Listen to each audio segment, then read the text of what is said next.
I'm here with some more bake-spiration for the worthy cause that is Macmillan Coffee Morning. If you've got any gluten-free guests, you've got to try my chocolate torte. It's gluten-free, and I tell you what, it is absolutely delicious. First up, let's beat the sugar and egg whites together until it's really thick. And this is how you know when it's done. You sure better hold it above your head. Sorted. Now melt the chocolate and butter in a saucepan over a really low heat. Don't stop stirring until it is all melted. Now to our melted chocolate, we're going to add the yolks from the eggs, and to that, a tablespoon of corn flour. Give that a really good stir together until the mixture is all even and combined and smooth. Now the chocolate into the beaten egg whites, and you want to stir that through until you've got this sort of chocolatey mousse-like consistency.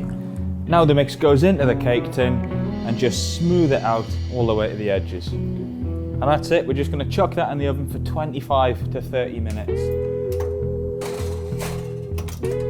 Come on, look at that, it's cooked, it's cooled. This really is a showstopper for Macmillan Coffee Morning.